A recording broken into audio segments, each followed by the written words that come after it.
오늘 말씀은 열왕기하 13장 1절에서 6절까지 말씀 보겠습니다. 우리 같이 읽습니다.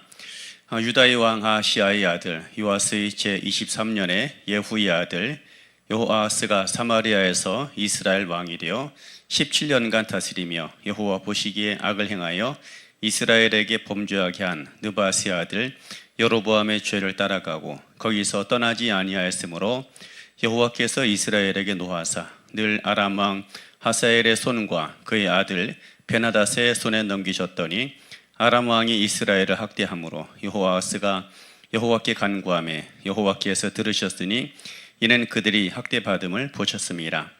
여호와께서 이에 구원자를 이스라엘에게 주심에 이스라엘 자손이 아람 사람의 손에서 벗어나 전과 같이 자기 장막에 거하였으나 그들이 이스라엘에게 범죄하게 한 여로보암 지배의 죄에서 떠나지 아니하고 그 안에서 따라 행하며 또 사마리아의 아세라 목상을 그냥 두었더라. 주의 말씀이었습니다. 열왕기하 13장 1절에서 6절 말씀입니다. 말씀 제목은 죄 가운데서도 라는 말씀의 제목이 되겠습니다. 오늘 본문의 이야기는 북이스라엘 왕 여호아하스에 관한 이야기입니다. 예후의 아들로서 아버지 왕위를 위협받았던 그런 사람입니다. 여호아하스라는 이름은 이런 뜻을 가지고 있습니다. 여호와를 붙잡는 자라는 것이죠. 하나님을 붙잡고 살아가는 사람이란 뜻인 것입니다. 그런데 그가 그 이름대로 살아가지 않습니다. 본문의 말씀 보면 그가 이스라엘로 범죄하게 했던 느바스의 아들 여로보암의 죄를 따라 행했다라고 합니다. 말하자면 평생 동안 여로보암의 죄를 붙들고 살아갔던 것입니다. 이름대로 하나님을 붙들고 살아간 것이 아니라 금송아지를 붙들고 살아간 사람이었다라는 것입니다. 그래서 하나님께서 이때 아람 왕을 일으킵니다. 그래서 일생 동안 하사엘 그리고 그 뒤를 이은 베나닷이 북이스라엘을 늘 괴롭히는 것입니다. 그 괴롭힘에 눌리다 못해 여호아하스가 하나님께 간구합니다. 그랬더니만 하나님께서 들으셨다. 그리고 구원자를 보내주셨다라고 합니다. 이 모든 과정을 살펴보면 하나님께서는 부르짖음에 반응하시는 분이라는 것을 우리가 알게 됩니다. 그리고 조금 더 나가면 하나님은 회개에 반응하십니다. 훗날 그 므낫세라고 하는 남왕국에 아주 악한 왕이 있었습니다. 그가 이제 범죄함으로 인해서 하나님이 그를 치셔서 저 멀리 바벨론까지 끌려가게 됩니다. 그런데 그가 그 바벨론에서 부르짖고 회개하니까 하나님께서 그 므낫세를 다시 고국으로 되돌려 보내셨던 이야기가 있습니다. 물론 이 여호아하스와 므낫세의 차이는 꽤 오랜 시간이 있습니다. 그런데 어쨌든 이 모든 시대를 통해 말씀하는 것은 하나님은 부르짖음에 반응하신다라는 것입니다. 그리고 거기에 더 나가서 회개할 때 회개에 더 직접적으로 반응하신 하나님인 것을 보게 됩니다. 본문을 다시 살펴보면 여호아하스가 하나님 앞에 회개했는지는 잘 몰라요. 그런데 한 가지 확실한 것이 있는데 그가 하나님께 부르짖었다라는 것이죠. 마치 하나님 죽을 것 같습니다. 하나님 지금 너무 힘듭니다 라고 절박하게 간구하고 부르짖게 되었던 것입니다. 그랬더니 하나님께서 그 부르짖음을 들으셨다. 그리고 구원자를 보내주셨다라고 기록을 합니다. 여기에서 그 구원자는 누군지는 잘 모릅니다. 학자들마다 이런저런 의견이 있지만 대체적으로 동의하는 것은 아마 그 메소포타미아 지역에서 그 당시 강자로 군림하고 있었던 아시리아 제국이었던 것으로 이야기를 합니다.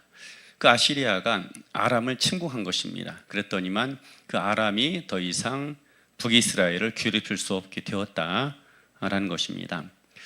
하나님은 이처럼 이방 왕도 다른 나라의 왕, 하나님을 알지 못하는 왕들도 자유롭게 사용하시는 하나님이다라는 것을 보여주고 있는 이야기가 되기도 하는 것입니다.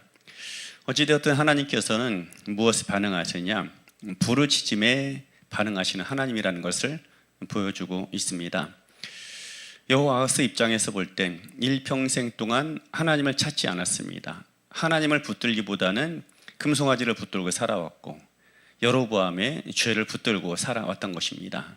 그래서 하나님께 부르짖는다는 것이 때때로는 부끄럽고 또 자격이 없다라고 생각할 수도 있었을 것입니다. 그런데 그가 일단 부르짖었다라는 것입니다. 이것이 중요합니다. 하나님께 부르짖을 때 하나님의 역사가 시작이 됩니다. 하나님의 은혜는 우리가 생각하는 것처럼 어떤 특별한 자격이 있어야만, 아니면 늘 언제나 신실해야만 부르짖을 수 있고 하나님께서 그런 사람들의 기도에만 응답하시는 것으로 생각을 많이 합니다.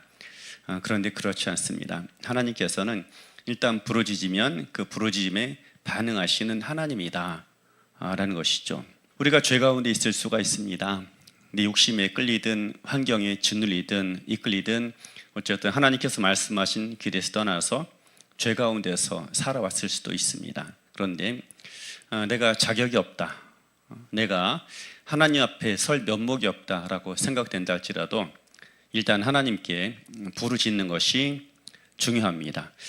스스로 나와서 부르짖는 것이 중요합니다.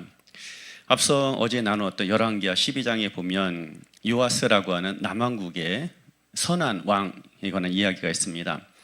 그는 선한 왕이라고 평가받았지만 사실 남의 신앙, 빌려온 신앙의 소유자였던 것입니다. 그런데 여호아스, 이 북왕국의 왕은 악한 왕이에요. 그런데도 불구하고 그가 스스로 나와서 부르짖었습니다. 그랬더니 하나님께서 죄인의 간구를 할지라도 들으셨다라는 것이죠. 누가복음 18장 7절에 보면 예수님께서 이렇게 말씀하셨습니다. 그 밤낮 부르짖는 간구를 어찌 선한 하늘 아버지께서 듣지 않으시겠느냐 하는 이야기인 것입니다. 죄인조차도 부르짖으면 들으시는데 하물며 그리스도 안에서 하나님의 자녀된 하나님의 사람들이 밤낮 부르짖는다라면 하나님께서 어찌 응답하시지 않겠느냐 하는 예수님 말씀인 것이죠. 부르짖을 수 있어야 합니다.